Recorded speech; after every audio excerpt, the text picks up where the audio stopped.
This is the final word story time 203, brought to you by Ambassador Cruise Line, giving you the chance to cruise with cricket legends this December.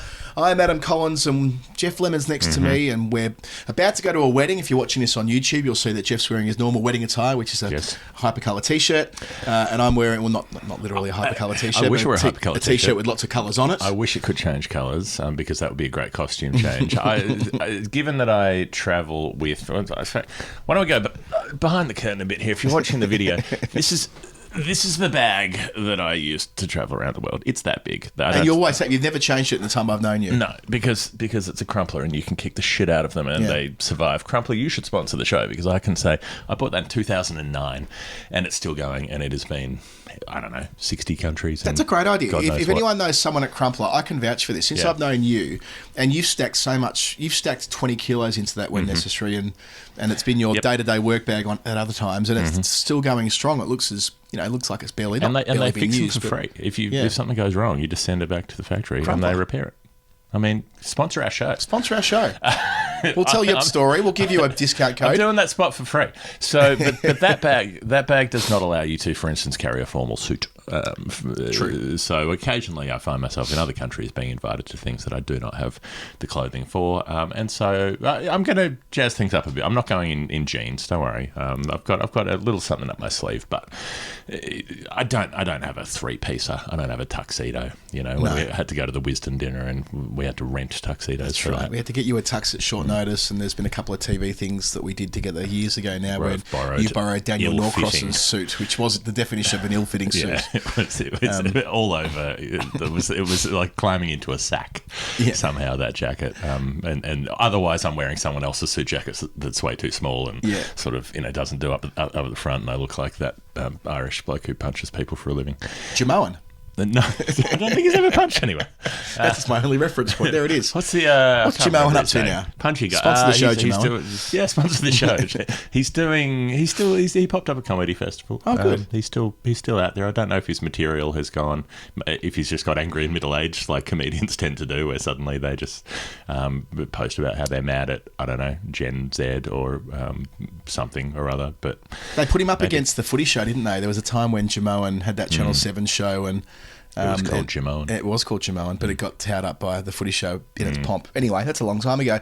I'm wearing, of course, a tie and a jacket, and the things that I tend to wear. Although it's a snazzy tie in the sense that it's a woolen tie with the it's got a bit of a weave. It's a bit different. And textured. We're all wearing blue today. The girls, I bought the girls matching jumpsuits from Leonard Street in Gertrude Street, Fitzroy. Sponsor the show, Leonard Street. A shop that Rach likes. So I went there and got her and Winnie for Christmas last year matching jumpsuits they've never had a chance to wear until today. Wow. Because the jumpsuit is the sort of thing in 2024 you can wear to a wedding. Yeah. Yeah. And Peggy's got a denim jumpsuit she's going to wear. It's going to be quite cute, I think. So we'll see. Okay. Well, that's our wedding attire talked about. As I said, we're in Richmond. The wedding today, Am Meningus and Pat Noon. We've worked with Pat for a long time, former CricViz now, but that's why we're in this part of the world, ready to roll at a crickety sort of wedding this afternoon over in Richmond Park, which, this is where the Ted Lasso show is set. Difficult place to get to over in sort of West London, but we've all came here, we've all made the journey, and after this show that's what we will be doing. It's been a busy morning though, Jeff. We haven't had a chance to reflect on the AFL Grand Final, and it's all so far gone now that there's no point doing that. However, this morning was the NRL Grand Final. Was it? And a couple of our patrons, I knew that.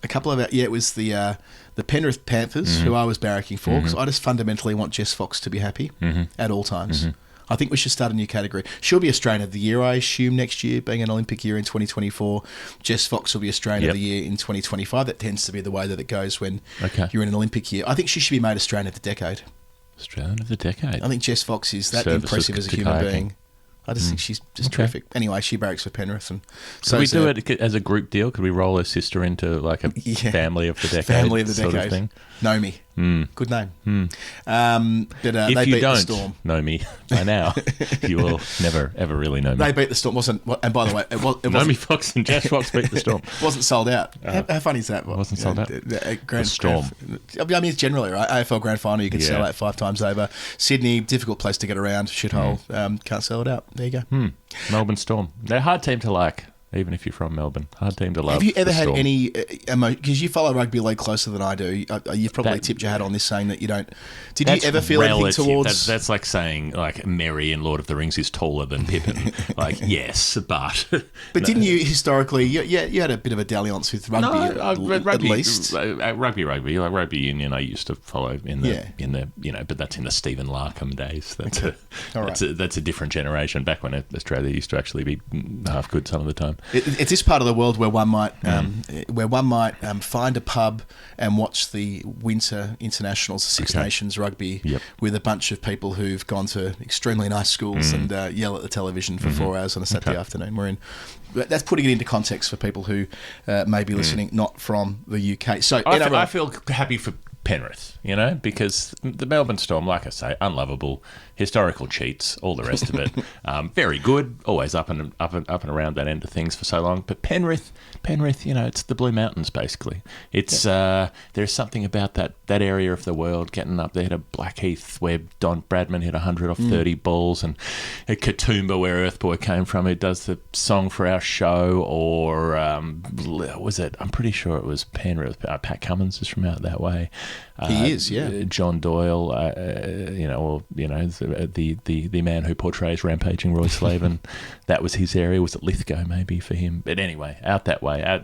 Felix Novus, wonderful poet. There's so many Penrith connections, Blue Mountains connections that I feel more emotional solidarity with than I do the team that Rupert Murdoch planted into Melbourne. That all stands. Go the Riff. Is the guts of it, who win the flag again. This morning, a couple of our patrons went to Belushi's, which is there's a few of them. Belushi's tends to be where you go to watch an Australian kind of... If you want to watch the Socceroos in a World Cup qualifier at 9 in the morning on a Wednesday, you're going to Belushi's. Okay. You want to watch a World Cup game of any type of, where national teams playing, that's I think they're all attached to a hostel. It's that kind of vibe, right? And the one in Camden... Pat Hargraves, who you faced a couple of weeks ago, Strappy, as he's known in ODB circles. Drove him through the cups. And Lachlan McCorkadale, the best name on our patron list, I think. Is there Didn't get me out. Yeah. Is there Lachlan McCorkadale? The Corker. And I think that's the best name of our... It's very strong. It's very strong. There are some great contenders, obviously, Dale F. Adams, the Vice President, the President Richard Bond McNally. There's Tim Vanderpump Party Liaison. Not that Tim Minchin. Not that Tim Minchin. Plenty of options going around. Hayley Fuller, the Balls correspondent. Yep. But yeah, it's definitely a strong contender. So they went along to watch the Rugby League Grand Final this morning, and Strappy Pat Hargraves bears quite the resemblance to Ben Mendelsohn, so much so that we've taken at different times in the year to calling him Mendo. Not just the way he looks, but the way he carries himself, shall we say. He has a lot of Ben Mendelsohn energy about him. And what do you know? Who was at Belushi's this morning watching the NRL Grand Final? But Ben Mendelsohn.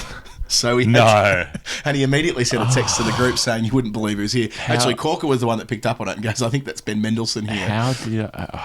So if in terms of a random English thing to do, like Cam Finkenau, the first time we came to England in 2013 for that Ashes tour, got off the plane at 5:30 in the morning, and by 10 a.m. were in a walkabout on the riverbank watching the British Lions play the Wallabies. And I think I was doing a jug scull on a table. There he is, rugby lad, Jeff Lemon. Cam was like, we got to shoot it. Like, we were there to make video, so he's like, whatever could happen, we've got to do it. So that's what was going on. But being at a rugby league grand final in London with Ben Mendelsohn, that would have been... Imagine that. I could have sidled up to him and I could have gone, oh, g'day, mate. You don't be talking to the cops. Haven't been talking to the Melbourne Storm, have you, mate? Well, they did. You haven't been talking to the NRL. Haven't been talking to Todd Greenberg, have you, mate? I need a little favour with a salary cap, mate. Got a couple of problems with the numbers, mate. Yeah. Well, you wouldn't do that, would you, mate? You wouldn't talk to Greenberg.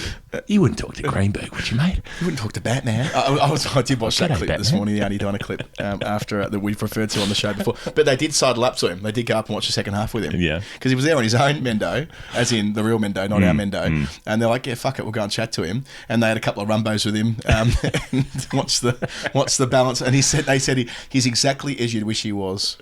100%. Yep. The whole, 100% on it the whole time. Had room between everything else to sledge the refs off the telly, So hopefully Mendo can become part of it. I know he's mates with Reece Muldoon, and Reece has played cricket with us before, so there could be a way where we can get him to play for us next season. But, Okay.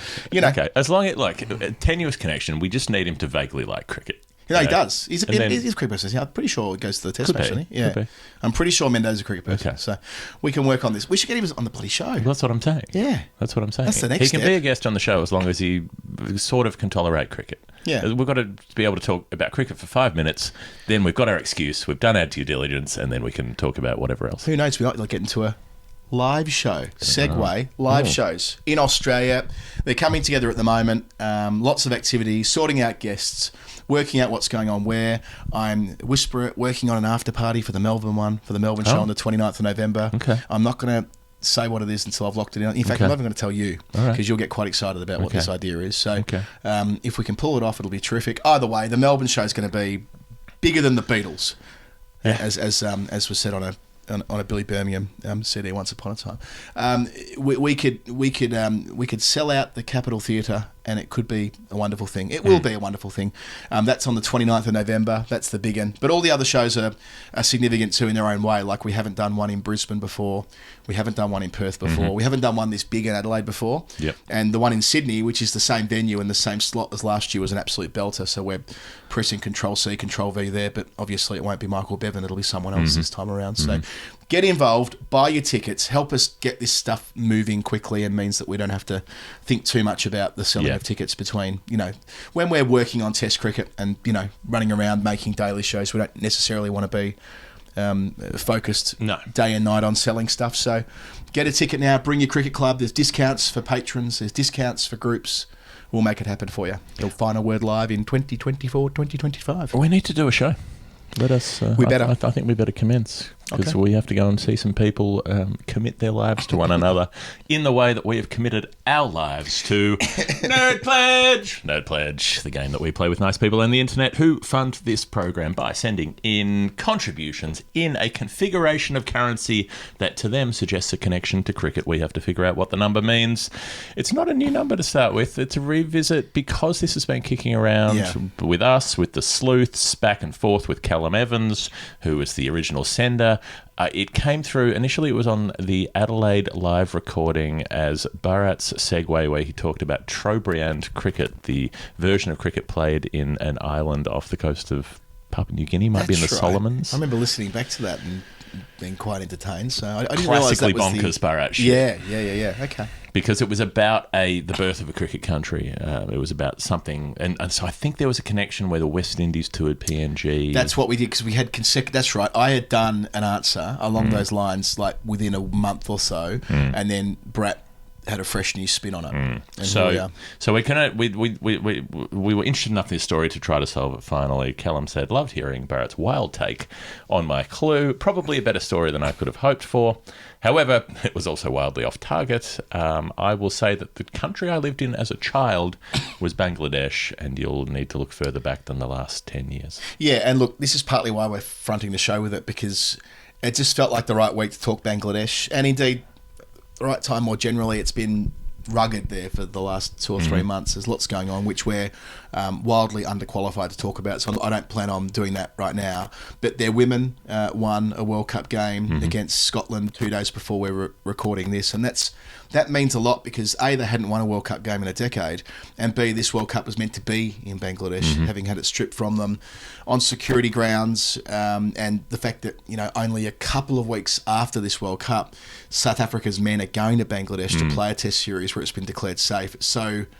It's so frustrating that they've missed out on this opportunity. So when I saw this was a Bangladesh chance to go at the front of the show, I thought, we're not going to miss it. Tigerland. We're in Richmond. Tigerland. Good call. But the problem was 447, Jeff. Didn't fit anywhere. And this is like not just me, not just you, but No. this is Nerd Pledge CSI. This is the Every sleuth me group. and every you. Every me and every you. Had a All of look. us. We've really had a go at We this. dead-ended. Everybody dead-ended after a lot of work.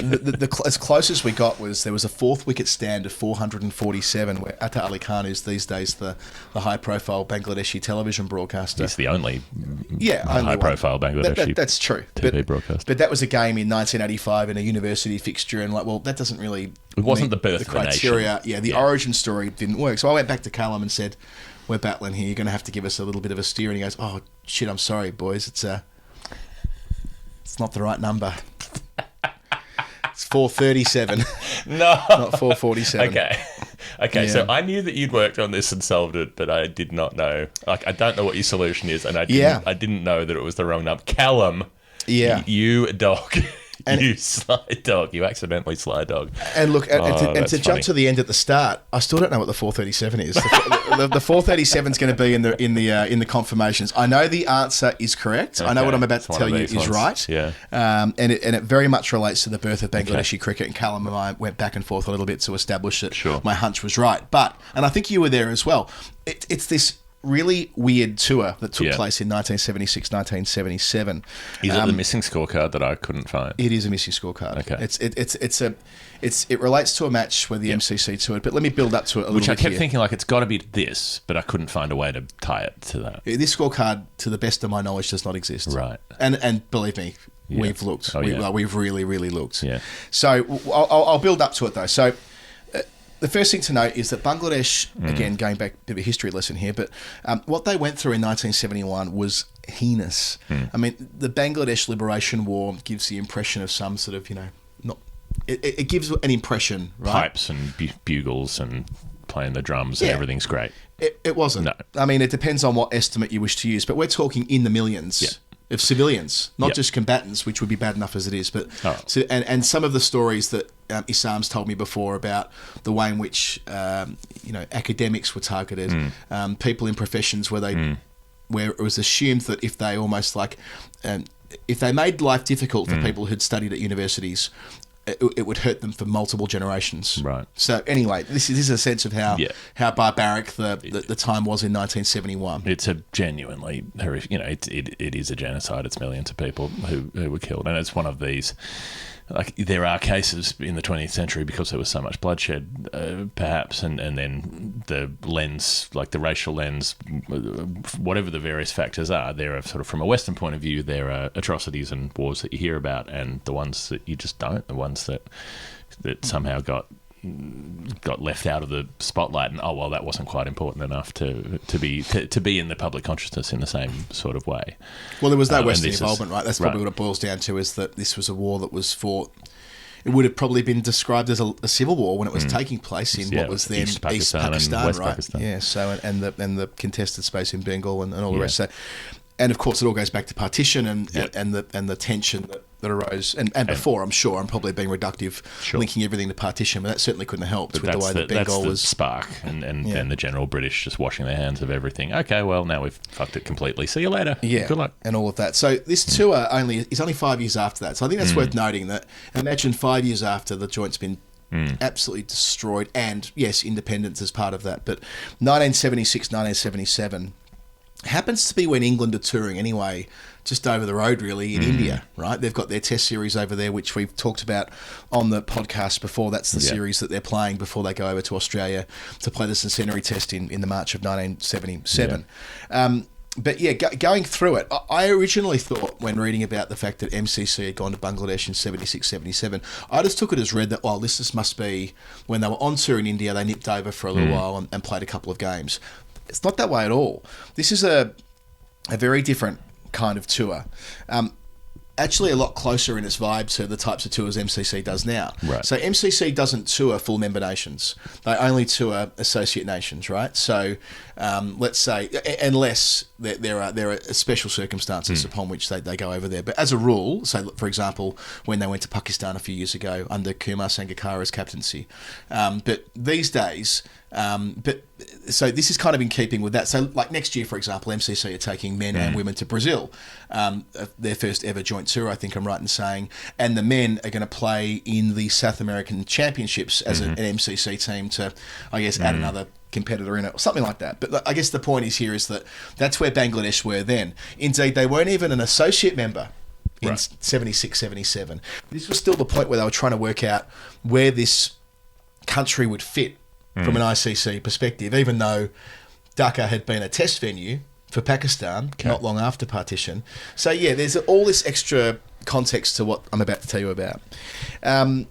So they go along with a team which is essentially county players. Not even, it is county players. They take a group of guys over there to play only a few games. It's 4 games in total. North Zone, East Zone, South Zone, and an unofficial test match. And the unofficial test match is the card that you were looking for and the card that I was looking for, and it just doesn't appear. I found cards for the other 3 games. I found cards for the 3 other sort of matches they put, the zone games, if you want to call them that, but not for the game where MCC turned out at Dhaka. And this is... Did they play Boy Zone at some point? I hope so. The fourth that would have been good. So... yeah, the team was captained by Ted Clark for MCC, who played 200 games for Middlesex. Only 2 of the touring party were still first class players at this point. The rest were retired, with the exception of Nigel Popplewell, who was just about to start his first class career with Somerset. So it's basically an old boys trip, right? Guys who played a decent level. Lots of them have played 200 or 300 county games, but this is not the England team. This is a finger in the air to get a sense of where Bangladesh are at. Are they a club team? Are they an international team? Are they somewhere in between? They were trying to ascertain this from the what wasn't called the International Cricket Council then, but the ICC as it was, which it then, wasn't. What was it? No, it was just kind of the. It was the count. It was called the Imperial Cricket Council. That's right. You got it. Yeah. So this game, but this game, I tell you what. I mean, talk about capturing the imagination. 90,000 people showed up across 3 days. Wow. They got 30,000 a day to rock up to watch this game because it was badged as the first Bangladesh international match. So it wasn't, but it was. If you know what I mean. It wasn't an international. It wasn't in terms of the opponent, right? But the way it was sold internally was this is our first international, and furthermore, this is our chance to prove ourselves and get a level of regard from what was, from the ICC the next time they met. But it kind of was because it was the first time a Bangladesh team was fronting up being Bangladesh. It didn't matter who they were playing. Good point. It's the way that, that I was interested that comment from Glenn Maxwell in the book about like playing for the Hong Kong Sixers or whatever. Yeah. Playing for Australia. He's like, kind of know it's bullshit cricket, but it's still, you still got an Australian badge on. He said the same thing about the Institute of Sport games, didn't he? He's like, Australian Institute of Sport still felt like I had Australia in there, right? I get it entirely. So this Bangladesh team, Bangladesh 11, was being led by Shamim Kabir, and they batted first. They were 145 for 6 halfway through day 1. Then out at number 8 walked a chap called Yusuf Babu. Now he gets 78. And it's a really important defining moment in his career. Babu was what he was known as, not so much by his first name or the start of his name. Right.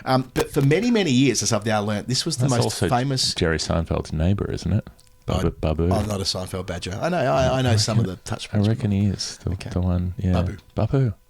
Could be the same guy, because Babu ends up living in New York for a long time. Oh, hello. Okay. Is this a Seinfeld thing? Have we found out here? Did Larry David know Babu when he moved over to New York? Babu is he has recently moved to the country. His migration papers end up being delivered to the wrong address, to Jerry's apartment, not to his apartment. And Jerry's away on holiday, and then Babu ends up getting detained, and then blames Jerry for it for the rest of his life. Don't put a line through it. Could have been him. Could have happened. Okay. Could be him. Could be his story, which they've remade in televisual form. If anybody has a contact for Larry David, forthcoming guest. Yeah, usually busy, but yeah, get him on the show. You can sponsor the show. Yeah, but this innings of 78, it saved them, right? They go from 145 for 6 to 266 for 9 declared, right? Okay. But declared too, that's a flex. Yeah. But the whole idea, I've read multiple reports that said for many, many years this was the most famous innings in Bangladesh history because of what it meant and what it constituted in this game. So it got them to the point where the MCC couldn't play funny buggers and risk losing. So MCC had to bat for a long time to get ahead of the game, and by that point, it was handshakes, it was drawn.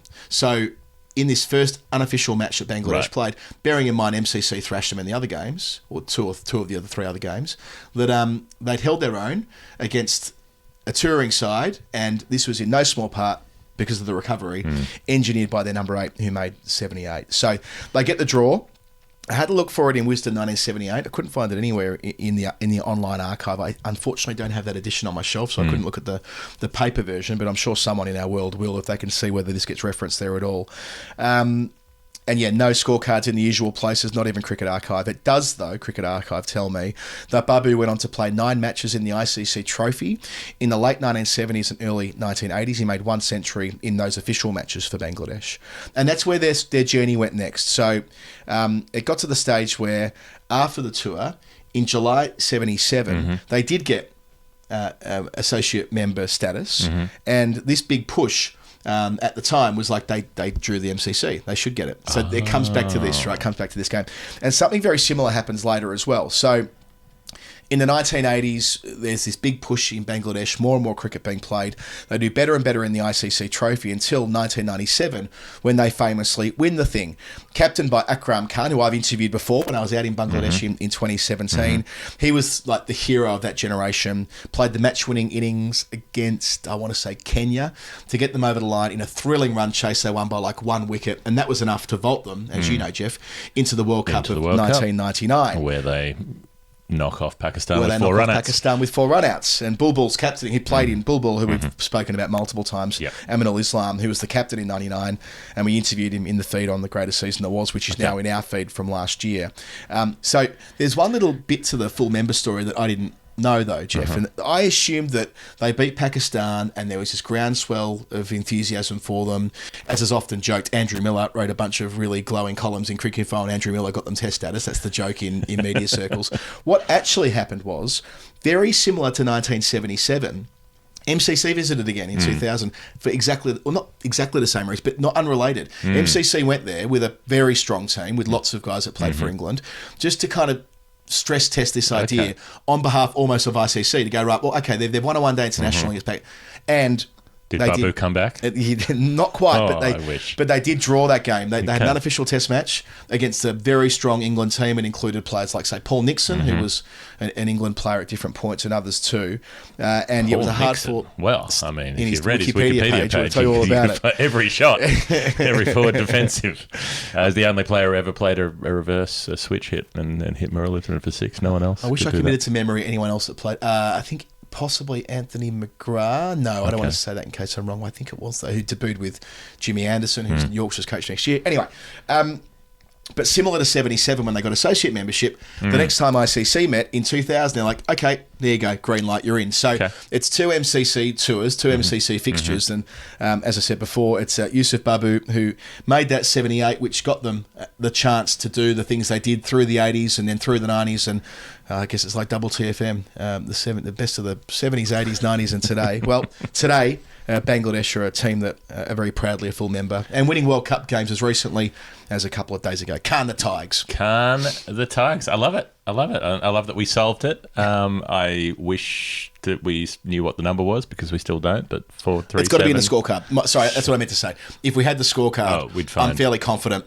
it's going to be in there. Find the 437. So that's the next thing. 30s. Yeah, there's going to be something. Nobody made 437. MCC didn't bat on that far, did they? Anyway, it's just about break time. So we're going to have to do that. And you are going to have to tell me about Ambassador Cruise Line. With enormous pleasure. Because I haven't dipped my toe into that water yet. I know Cam Punsonby's been doing it, and Daniel Norcross on the daily, and you've been involved. Tell me. Well, what I'm going to do, I'm going to do the ad read that I wrote for Daniel yesterday, which went pretty well. Okay. So, we're reheading to an extent, but I think that when you and I are talking, it's a different energy. So you're reheading for a different audience. I'm the different audience. You're the different audience.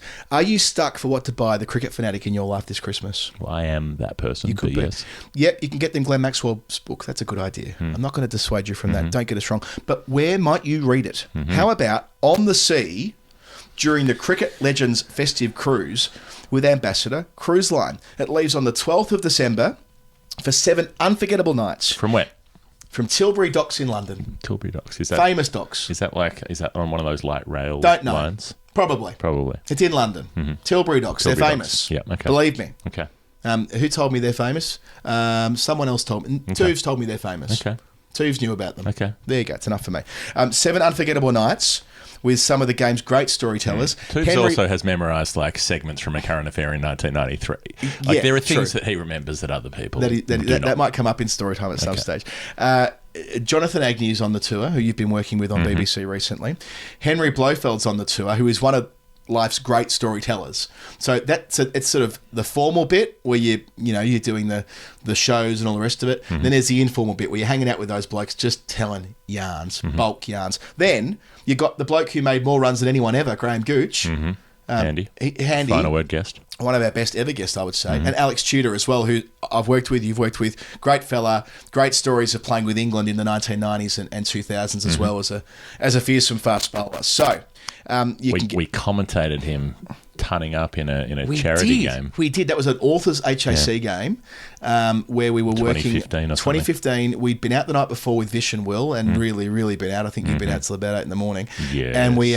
And we went straight from there on the Central Line. That was the Russians. So was that the Russians night? Yeah, you got caught up with some Russians. I jumped in a cab with about 6 Russians who were all squeezed in there, and we ended up at a nightclub. Yeah, no idea where it was. Vish and I ended up at about 4 in the morning, a few hours before you, eating all the food out of his parents' fridge. Yeah.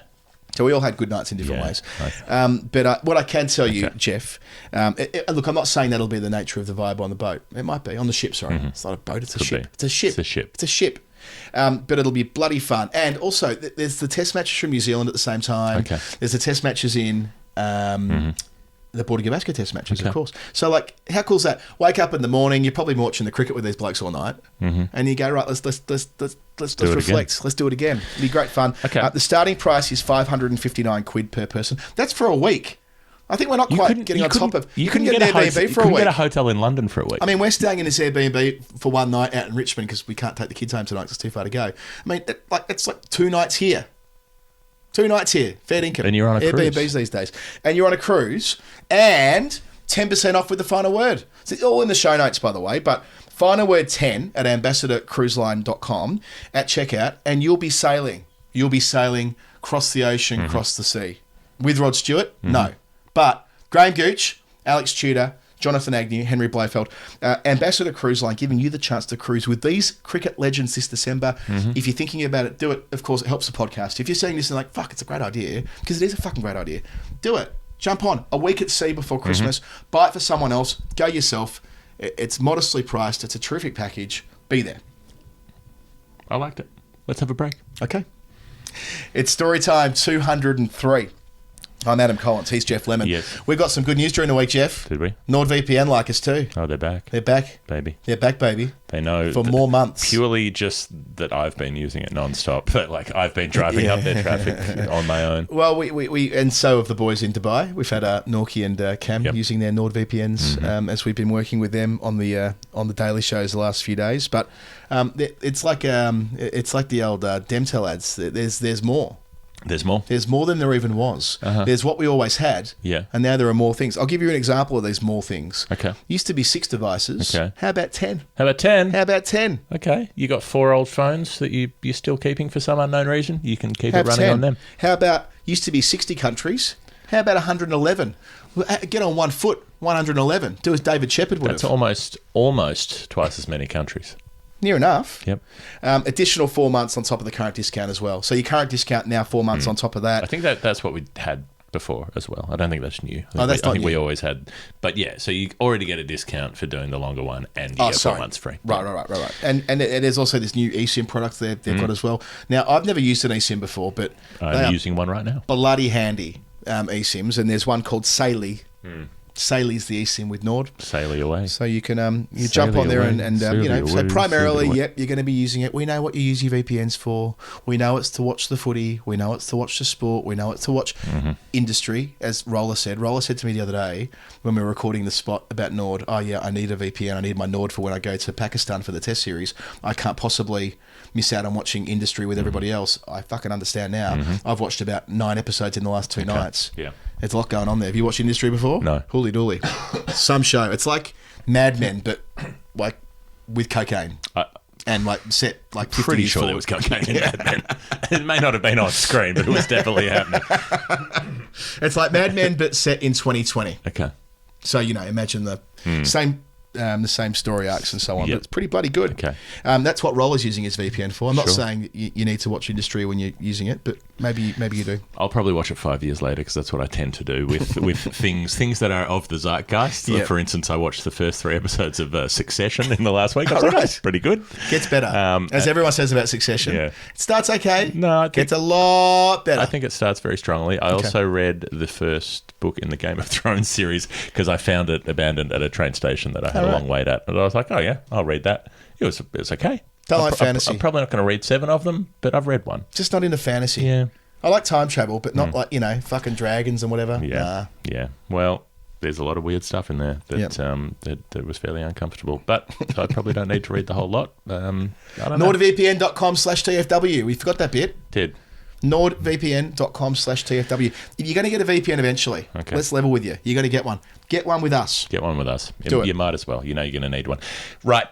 Who else has got one with us? One being a nerd pledge. It's Alex Newcomb, who was pledged in Danish kroner. Confusingly, though, the pledge was 15 kroner, and then he referenced the number of 91 kroner. Maybe it was $15. I can't remember.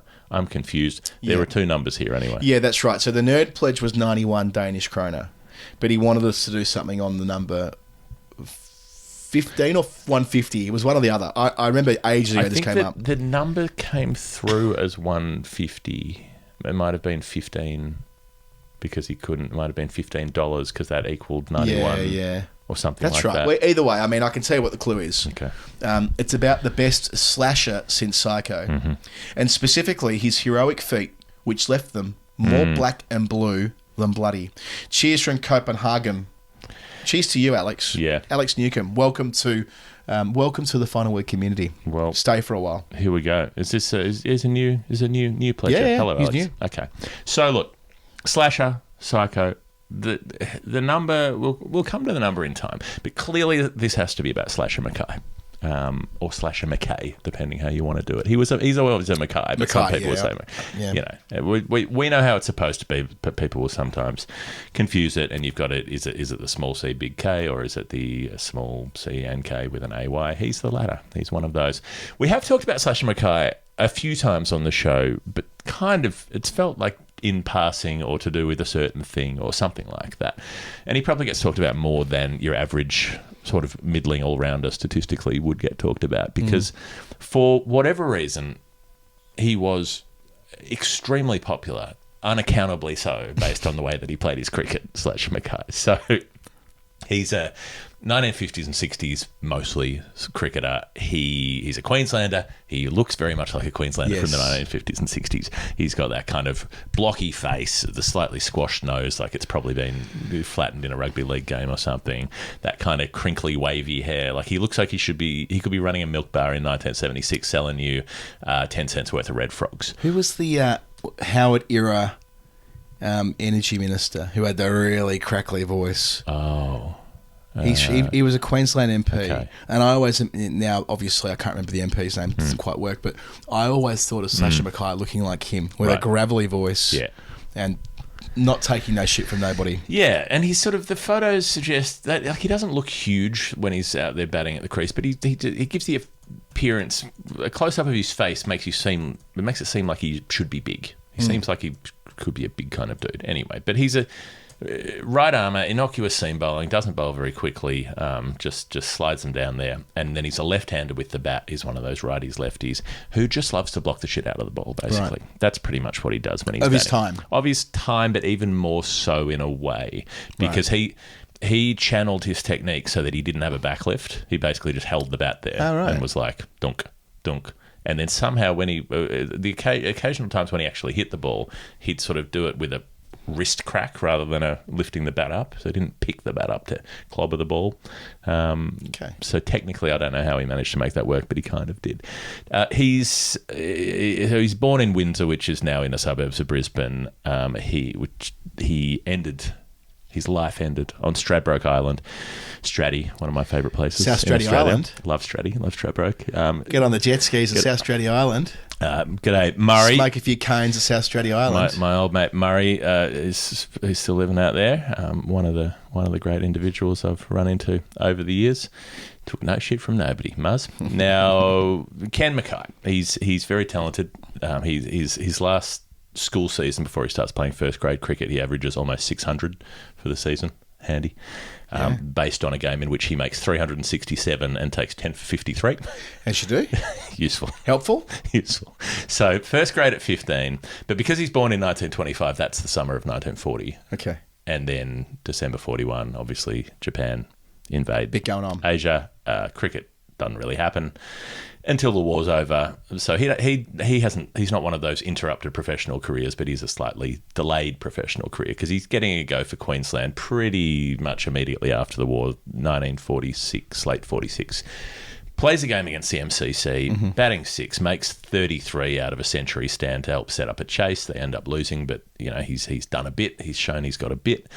And then he gets his first Shield game just before Christmas against Victoria. Queensland, pretty shit in these days. So Victoria make a big score. Queensland get bowled out twice and lose by an innings.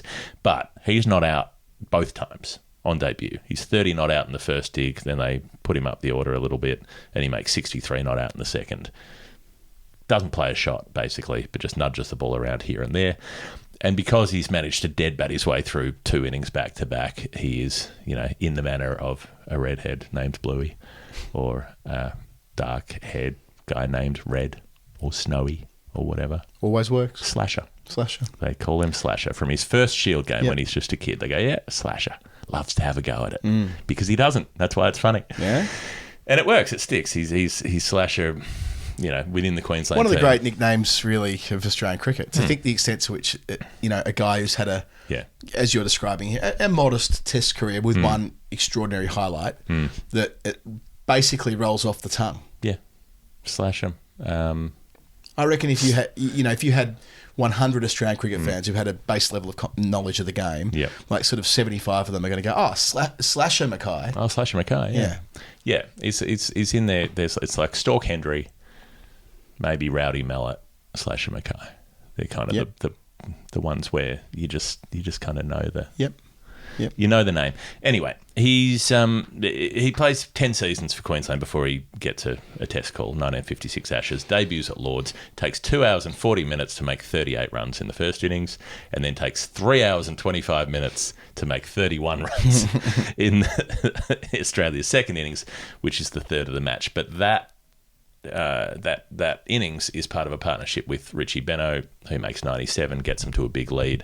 Australia win the Test match in that 56 series. Slasher Mackay gets absolutely monstered by Jim Laker after that at Leeds and Old Trafford, gets him out every innings, can't make a run, doesn't know how to do it, gets dropped for the Oval. And it starts this pattern where he's always, people are always pushing for him to be out of the side because his performances are not exciting. And they're the numbers are generally modest, but he's like the guy Australia like for a crisis because he'll come back into the team and he'll do something, and maybe that something is making 29, right? But it'll be an important 29 in the context of the match. He's up for a fight. He's basically the firefighter. Is he making domestic runs that warrant? Is it more on reputation he's getting brought back? Well, so he gets in initially. He gets in. He has 3 big seasons back to back. Where he makes 700 or 800s for Queensland. Makes big runs in a short season, and they don't pick him at first because he's a kind of dogged, ugly player. But eventually, his returns for Queensland demand it. And once he's been in the first time, Benno rates him. Benno likes having him there as a fire blanket to be like, if something goes wrong, we've got Slasher, basically. And he's useful with the ball as well. So he chips away with his bowling. He takes 50 wickets at 34 all up, which is okay figures-wise. This is such an interesting statistical analysis. Strike rate, horrible. 115 balls per wicket, right? Wow. But, so out of players with 50 wickets, that's the second worst strike rate of all time after Carl Hooper. Oh, really? Yeah. For players with 50 wickets. But economy rate, 1.7 and over, out of 50 plus wickets, that's the 4th best economy rate ever. Played a role. So basically what he did, because he didn't give away runs, it would take a lot of time and effort for him to get you a wicket, but it didn't take a lot of runs for him to get you a wicket. Gosh, he's such a player of his time. Yeah. In so many respects. Right. Going at 1 there's only really one era in Test cricket where you could go at 1.7 for a sustained period, and it's the time that he played. Yeah, but even other players in that era didn't and couldn't, and he managed to. He like scored at 1.7, and he bowled at 1.7 basically. Maybe so. In saying that, I'll caveat that by saying some of the 19th century series with 4-ball overs and whatever. Yeah. But in cricket, let's say since the end of World War One. Yeah, well, so this is 1.7 per 6-ball over, although he often bowled 8-ball overs. Of course, in Australia. In that era. So, yeah, he just manages... You can put him on for 3 hours, basically, and he might get one guy out, but he won't give away anything in that time. So that's sort of... Benno likes him to rely on in that kind of way with the ball, and then also just to come in with the bat when you need it. And so it is kind of funny that 60-61, the series he's most famous for, the West Indies series, Benno, Bradman, the agreement to play bright, attractive cricket, and then Benno's like, I'm still picking Slasher Mackay. Like, I still want one guy who can suffocate the game if required.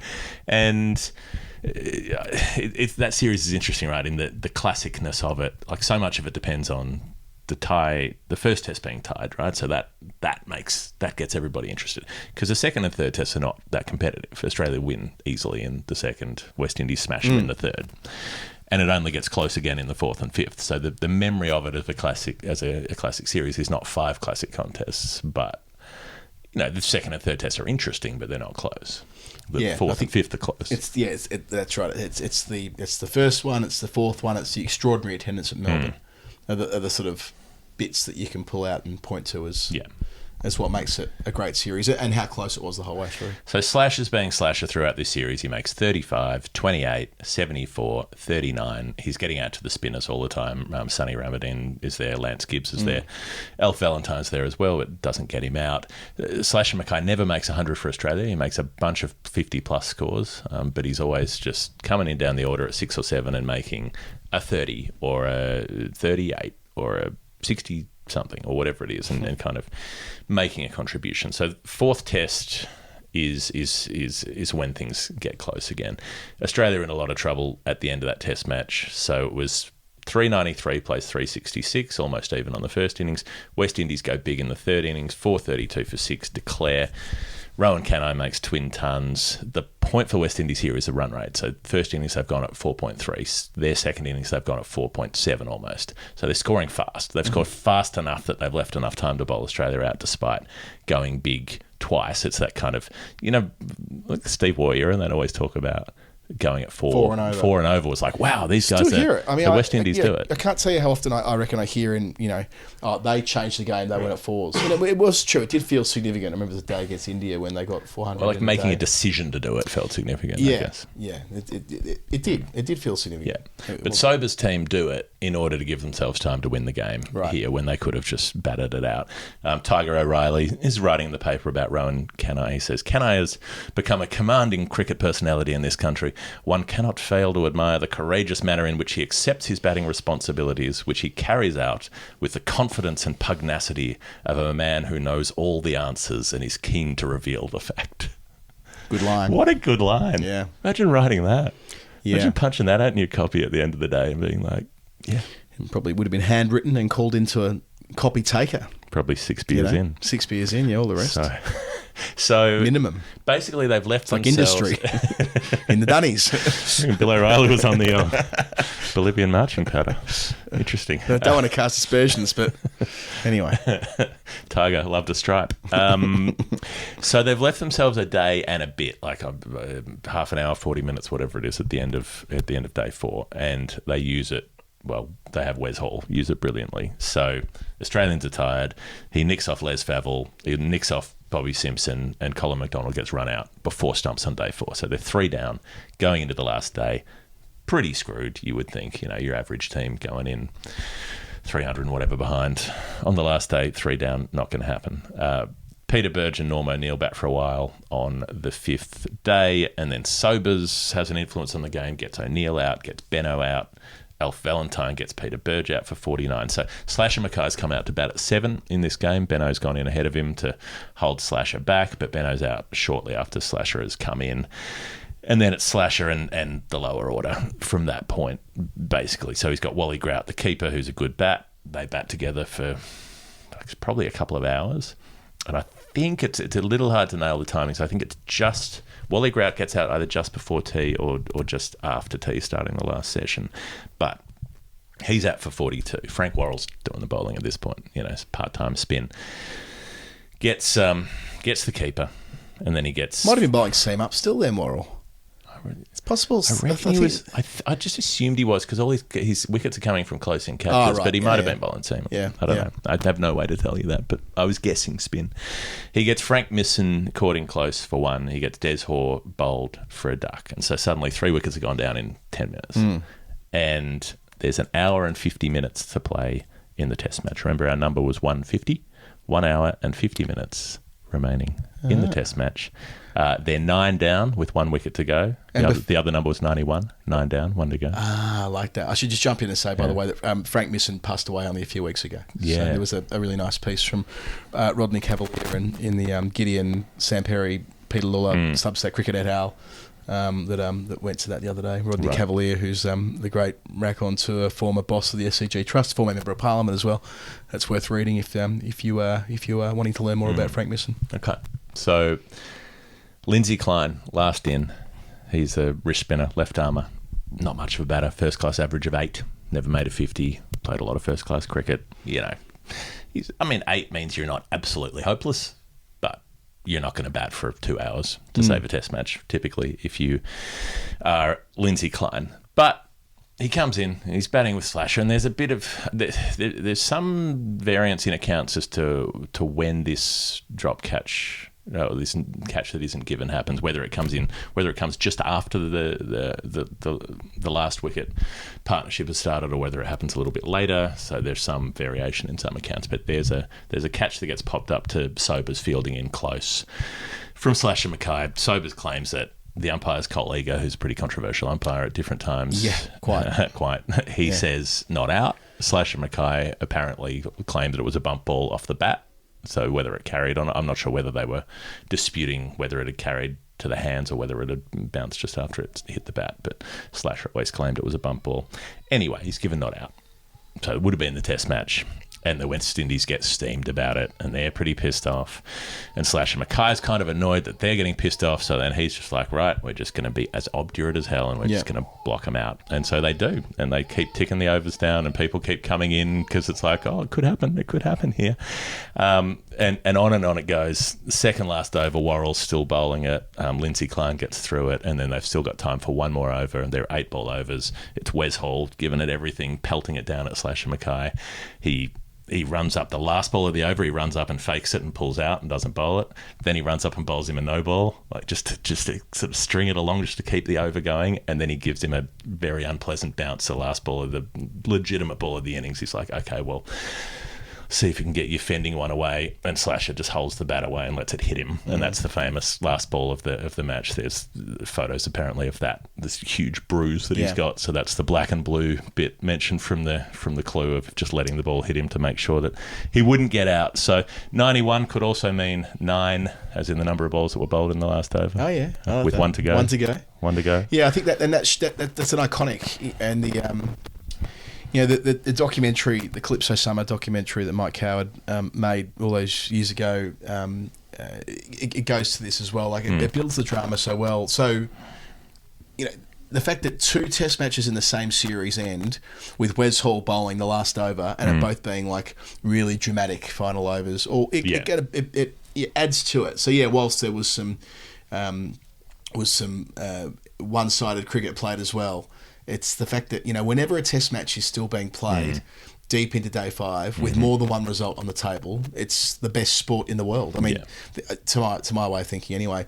If you've got, upwards of 2 results available in the last over of a Test match, all the better. But 2 results is enough to make this special, and that was certainly the case. And obviously, all 4 were in Brisbane, and then 2 certainly in Adelaide a couple of months later. And then in Melbourne, it's a 2-wicket win for Australia. That's so right. They just get over the line, and again, it's Slasher Mackay at the crease when the win is finally concluded. So that's got to be the Slasher that we're talking about here in this answer for Alex Newcomb. My 150s and 91s are a bit speculative, but I enjoyed there are a couple of links there, and you can tell me what the number relates to, but surely that's got to be the answer. Some rats and mice for me as well. It's Ian McFarlane, who was the Howard cabinet minister who had the gravelly voice, member for That's right. Member for Groonat and out in Toowoomba. He's one of the first ones who immediately went and started working for the coal industry or whatever it is as soon as he got out of Parliament. That's where he came from. He was Queensland Resources Council, possibly, and he ended up working in, as you'd expect. I think he might have been one of those who was marginally well behaved during the climate wars. I think he was one of the guys at the time in the coalition who, actually showed a degree of, I might be wrong, I might be misrepresenting it, might have been a complete prick, but I feel like he kind of wasn't one of those who just, said, well, actually climate change isn't real, therefore. Anyway, that's a long time ago now in my life. A quick wedding update before we move on, by the way. Vish is running horrifically late because he was going to the tube. Vish lives right near me, as you know. On the way into the tube, someone spilled coffee onto him, had to go back and get a new shirt. So we'll see Vish at some point. Okay. And that's not ideal. Jumping on the tube. And knowing Vish, he wouldn't have been early. He wouldn't have been early. No. So he would have been cutting it fine regardless. Yeah.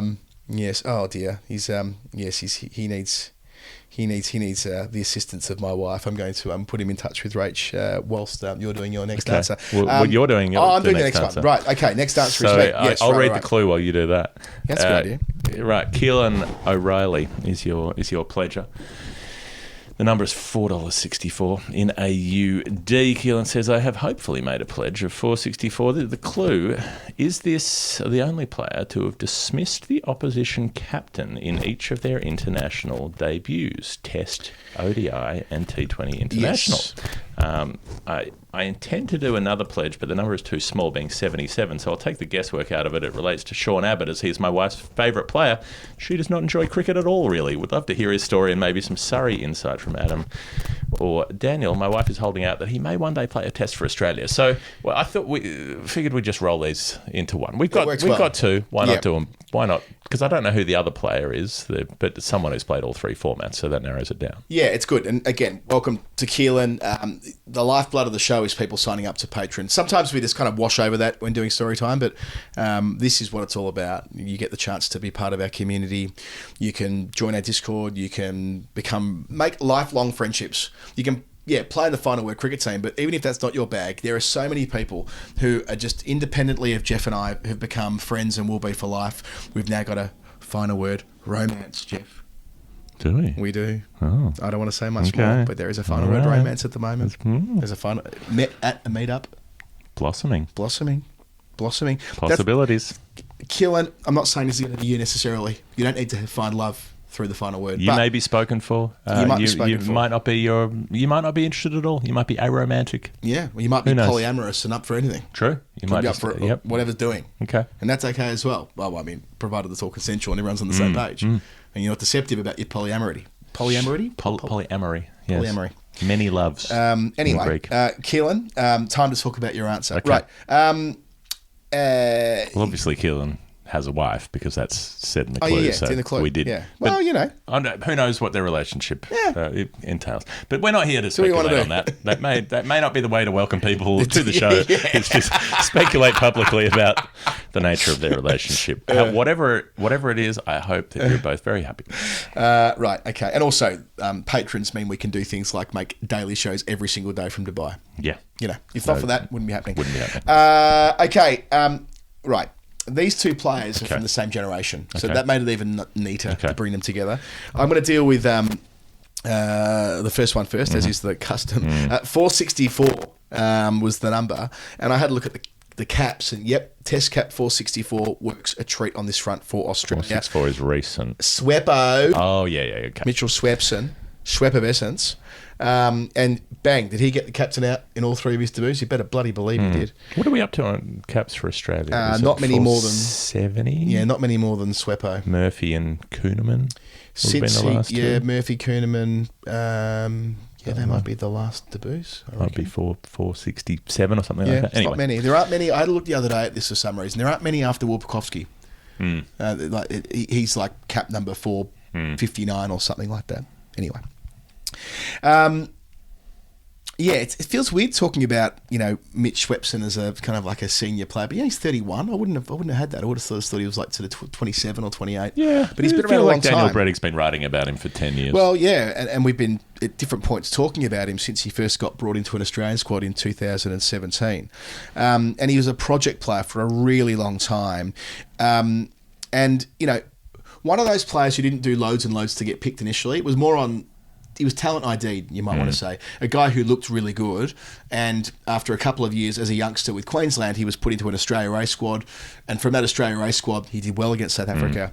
He goes to India in 17. Now, he doesn't play in that series, but both there and in Bangladesh, from memory as well, later in 17, there was a lot of chat about this guy who could rip it, and it was going to be a thing. It was just a matter of, nurturing him and doing what you do with wrist spinners and treating them right, being nice to them, taking him out for dinner, making them feel part of the team, not make them feel insecure, because the worst thing as a wrist spinner is to feel insecure.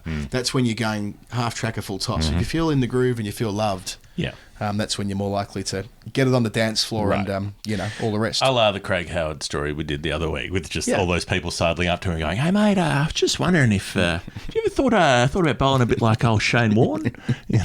Couldn't Ben Mendelsohn was the state team at the time. Mate. G'day, Craig Howard, mate. I see you bowling a bit of leg spin, mate. You haven't been talking to Warnie, have you, mate? You might pick up a few tips, mate. Find a new state, mate. Don't get in morning space, mate. What I'd forgotten about Sweppo is that his first T20 international is what I think of as the low point of the post-Sandpaper era. They come to England in 2018 and they're beaten 5-0 in the one days. I think we all mostly know that story. There's the 482 day at Trent Bridge.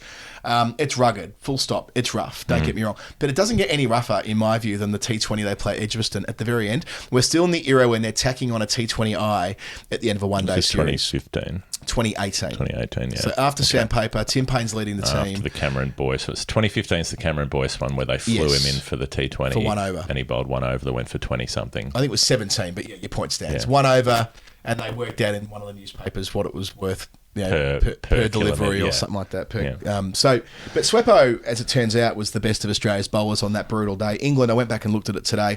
They got 221 for 5, but it may as well have been 321 for 5. They just marmalised Australia. They all got involved. Roy, Butler, Hales, Root. This was the team they were building to win the World Cup the following year, and they beat the shit out of you in 50 over cricket. They beat the shit out of you in 20 over cricket. It didn't matter. They just wanted to smash it, and they always did well at home, and they loved batting at Edgbaston. I just found that thing. Murphy and Kuhnemann are the only caps after Swepson. Oh, there you go. That's it. So 3 spinners in a row. That wouldn't have happened often in Australian Test history, where 3 spinners. He would have been Pakistan to boot on the top. Yep, which we are absolutely coming to. I remember OBOing that T20 as well, by the way, and just thinking, gee, this streak will never come to an end. How badly they're getting beaten up by, the Australian attack is Billy King of Geelong, Stan Lake, Ashton Agar, Kane Richardson, AJ Ty, Marcus Stoinis, and the aforementioned Mitch Swepson, who takes 2 for 37, which is the best economy rate and the only bowler with multiple wickets on the day. So far from disgraced himself. The first of those wickets was Owen Morgan, caught at deep point reverse sweeping. Also picked up Joss Butler out in the deep. They all count. He didn't get a go in Zimbabwe, which is a shame because, it actually takes him 2 years to get another go in the T20 side. That's in Canberra against India in those weird pandemic games. Got 3 matches in the Wendy's Bangladesh trips in 2022 that nobody wanted to be on, and everyone tried to get out of. He played 3 games over there, and then he played 1 against England in Perth before the 2022 World Cup. 11 wickets at 18 at 8 and over in the format. I like to think that he could have another go in the T20 side, Mitch Swepson, especially if he keeps bowling well in the Big Bash League, as he always does for the Heat. Then the red ball bit, it felt like... Get a Nancy Kerrigan, Adam Zampa first. Yeah, that's right. That's exactly how it is. You'll get the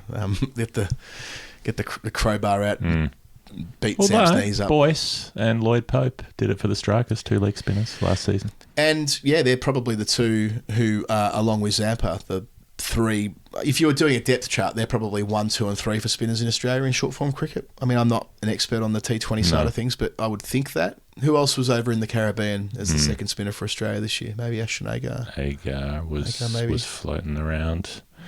Zampa played as a sole spinner. Oh, and Maxey played as well. So I suppose they had that second spin option inside the top six. Anyway. The real story with Swepson was the wait for the test team, wasn't it? You know, as I mentioned before, went on that tour in 2017, and he got into that. And there's Nathan Lyon in front of him. Maybe he needs to get to Nathan Lyon with the Nancy Kerrigan as well. But I watched him play a Shield game at the MCG in early 2021.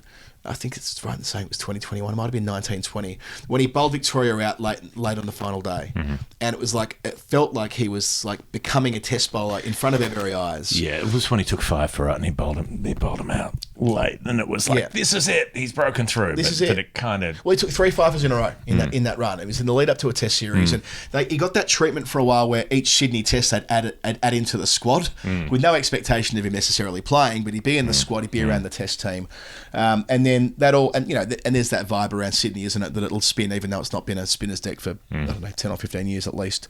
And then in 21-22, they get him into the Ashes squad, but it doesn't quite work because Sydney doesn't finish the series. It's Hobart, so there's another little wrinkle there for him. So he doesn't get to play a test match until he arrives in Pakistan, and he has to wait yet again because at Rawalpindi they play the three quicks on the deadest track track, which might have been a good thing that Swepson didn't make his debut there because no one was getting anything out of that surface. But he also debuted in challenging circumstances the following week because Karachi was a concrete slab, right? Karachi was a pitch that went all the way, and they'd still be playing on it right now, I suspect. It never deteriorated at all. It was a funny old test, wasn't it, Karachi, Jeff? Australia bat for over 2 days, which is so rare in the modern game. They make 556 for 9.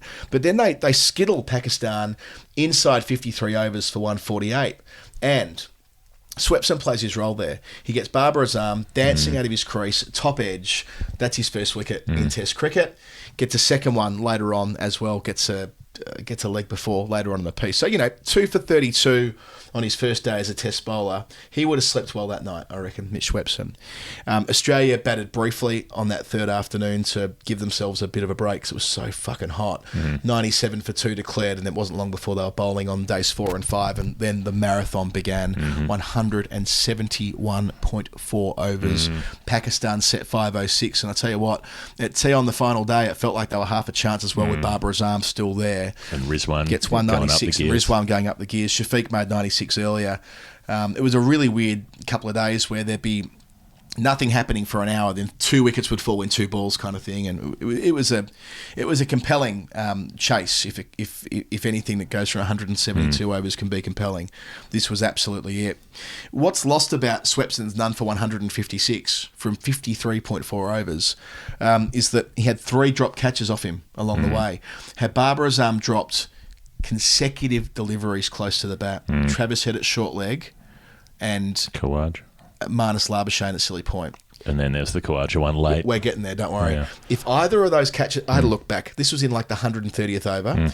If Babar Azam's gone with 40 overs to go, Australia win the test match. So Swepson very nearly unlocks the final day on 2 occasions. And then, with 3.5 overs to go, this is when Rizwan's nearing 100. Yeah, 8 down? 7 down. Khawaja is fielding in close in a helmet, and he decides to go out to mid-off. But kind of a short, straight mid-off, though. It's like near the non-striker sort of mid-off. That's right, but certainly not where you would wear a helmet. No. But he didn't dispense with his helmet, didn't get down low quickly enough, and the third drop catch was that. So there were 3 opportunities, and we were very critical of Khawaja not taking his helmet off at the time. It was like, why would you just not do that? It gives yourself less of a chance to take an outfield catch with a helmet on. Why would you not dispense with it? Anyway, that's neither here nor there. So Swepson, bad figures, but boy, he put in a bloody shift on that day. So that test has been and gone. In Lahore, look, it's more a fast bowler's test match. It's about reverse swing. Plays a role, keeping it tight in the first innings. Isn't really needed in the second innings when Cummins takes 4 and Lyon takes 5, doesn't he? Lyon on the final day is the guy doing the business. But, Shaheen Sharafridi's caught out in the deep late on in the final session by Swepson, who gives it big to the crowd who've been giving him a bit of grief. I was happy for him that he played a role in that last day and he was part of a Test series victory in Pakistan, which we know is so rare.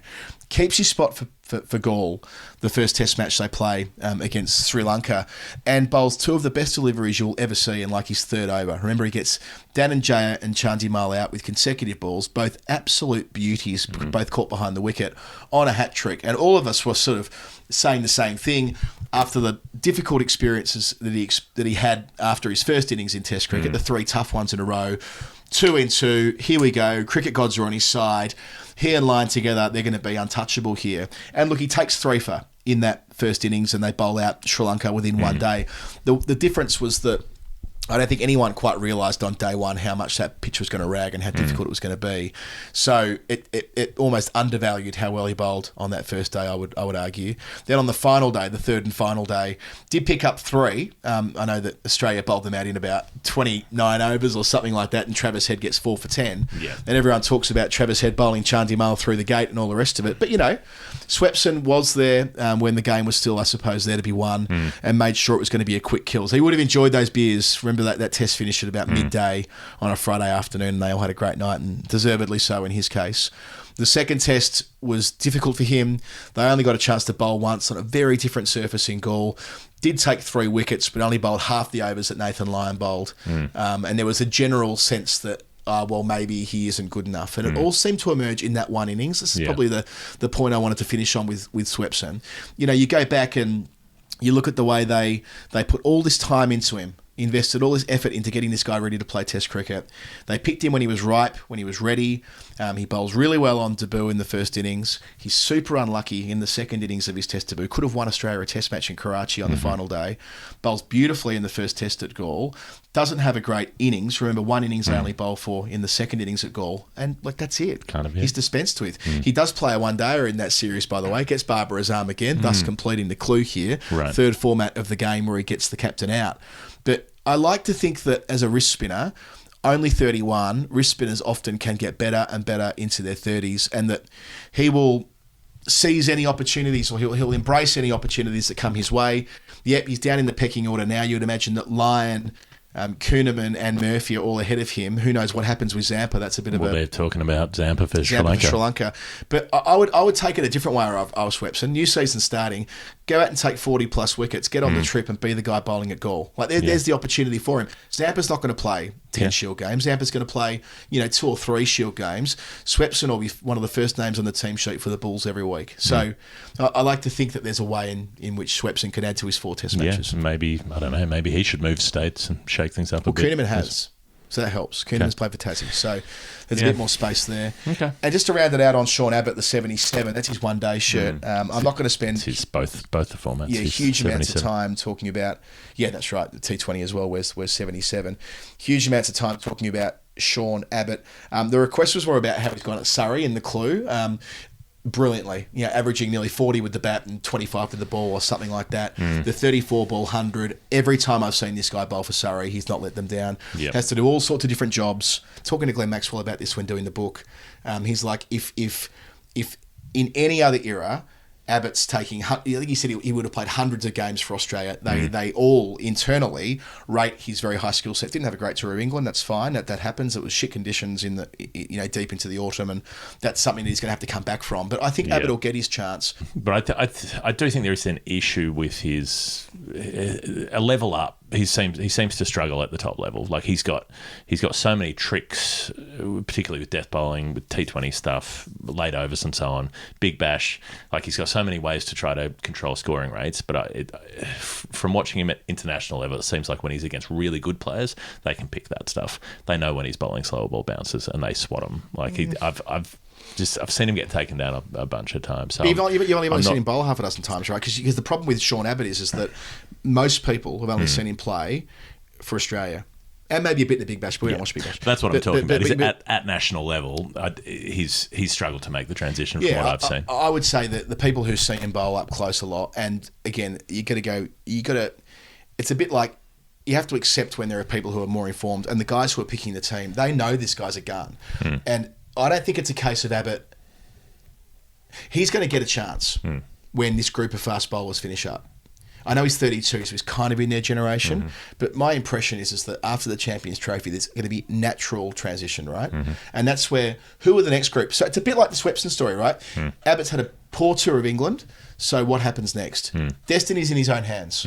So, that's where I'd leave it. Like both with Swepson and with Abbott, if they go out and have bumper 24-25, acknowledging that with Abbott it's a bigger picture too. You know, the clue says here, would love to see him play a test match. He's got a first-class 100 and, they don't grow on trees in the Sheffield Shield. They're hard fought, getting centuries for New South Wales, and he's played in a tougher era for the Blues. I don't know whether he plays Test cricket or not. He was the guy they wanted to add to the squad last year for the Oval Test match. Did they actually add him to the squad in the end? I think they might have. The 2023 Ashes, they were like, this guy. That's who they wanted. So just because he's been taken apart on this trip in a couple of games, I don't think it's a case. I don't think he's going to be out of Aussie contention on the back of that. That's I would be very surprised if we don't see him playing more international cricket, which hopefully will be of some enjoyment to Keelan O'Reilly's wife. I hope so. One number to go. It's Adam Soffer. It's $2.31. Long time friend of the show. Adam Soffer's been around since close to the very beginning. This was a very short and cryptic crossword style clue, Adam. Okay. It says battle, open brackets, sick, as in SIC, not fully, close brackets, vessels, open brackets, 5,4. So that means we're looking for a 5-letter and a 4-letter answer. So the answer is 2 words. 2 words, 5 one and of 5 4. letters, one of 4 letters.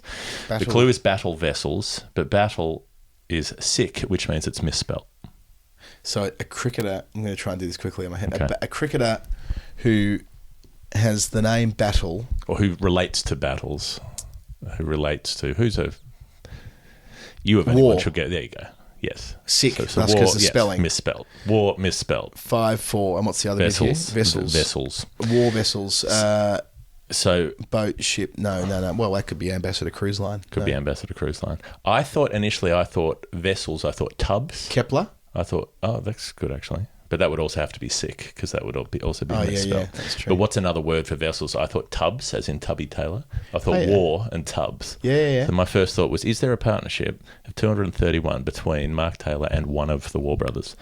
Which I looked up, but not quite. Didn't quite work. Mark Taylor had a partnership of 221, but that was with David Boone. The score was 231 when they were parted. But neither War brother had a partnership that would kind of work. And so then if we reinterpret it, battle vessels and, like you said, ship. What about a war ship?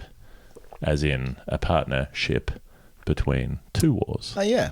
And they that had one, plenty. famously, their most famous one, their biggest one of their career was 231. So, was that the one in Jamaica? That's the one in Jamaica. Jamaica me crazy. In 1995. So, looks like my first answer. This is the 4th test of a famous series against West Indies, which unfortunately stopped at 4 tests because it would have been awesome if they'd played a 5th test there. Australia would have been 2-1 up. West Indies could have... Also kind of cool they had to win the... Australia had it all on the line going into the 4th test and got the job done. It all on the line. So we talked about this only a show or 2 ago about the ODI's streak when the West Indies just beat the shit out of Australia for 15 years. Same in test matches between 1978 and this series. 36 tests, Australia won 6. Just couldn't beat West Indies. You can almost rattle through them, can't you? They're so infrequent that they stand out, Totally. There's one series that's a 1-1 draw, 81-82. The other 7 series in that time, West Indies win. Australia cannot beat West Indies in a series. So this one really matters. Australia barnstorm a win first up in Bridgetown, so they've got the chance. They're in the series. And they draw the next Glenn one. McGrath wasn't at Bridgetown. That's right. They takes win. 5 for on the first day, I think. They win by 10 wickets. They draw the next one, so they've still got the lead, and then they get beaten badly in Trinidad. So they're 1-1 going into the last test. Home team's got the momentum.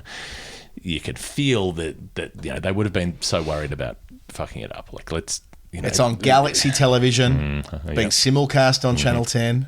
You got Spin Vision with watching the super slow-mo Shane Warne letting the ball go, whatever they called it. Exciting times. Spin Vision. So they're a great chance to blow it, basically, Australia at this point, coming into this 4th test. And Windies bat first. It's one of those shiny West Indian pitches.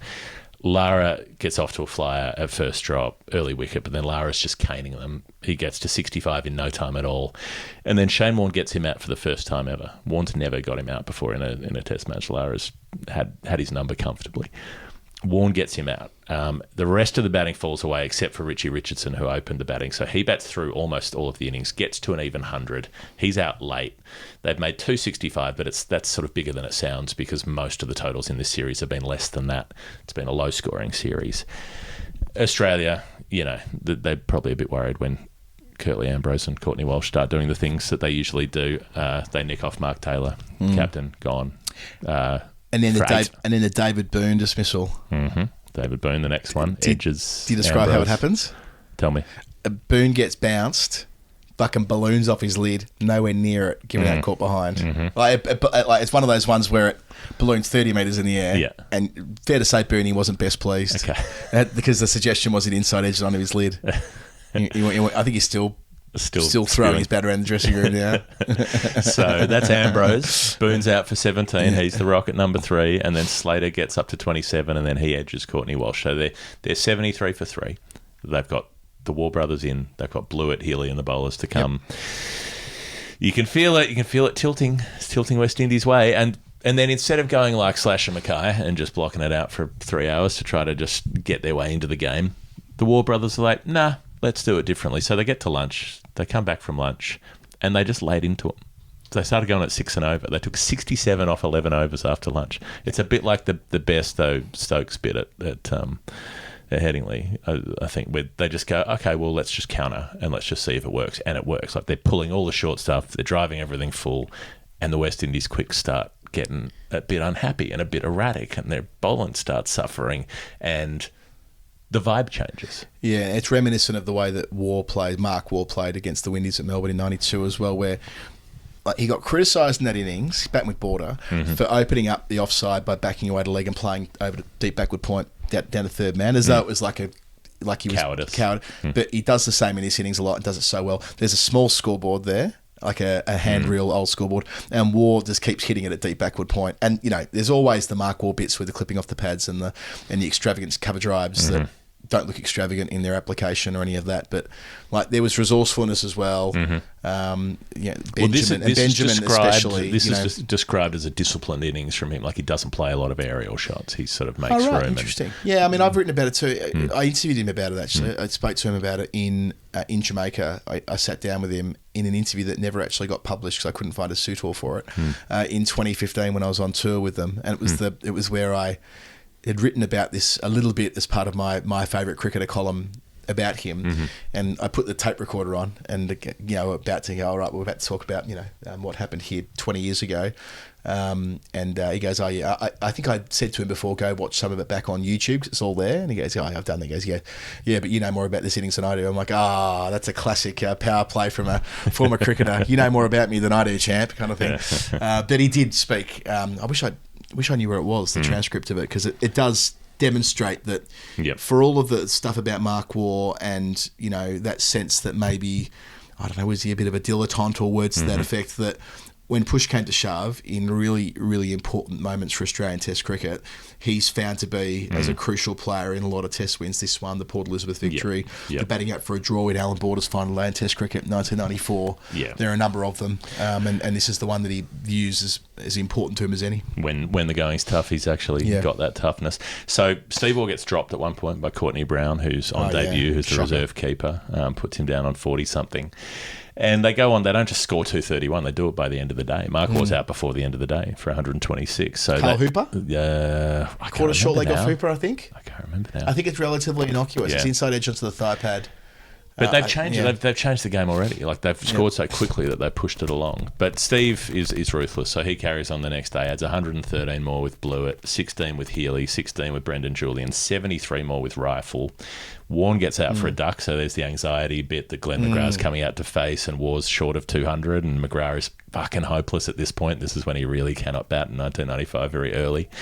But Glenn McGrath faces 7 balls, survives, helps out 11 runs, and Steve Waugh is the last man out for an even 200. His only double century. Australia make 531. No one else makes 100 in the series. Those two and Richie Richardson make all of the centuries for the series in this test.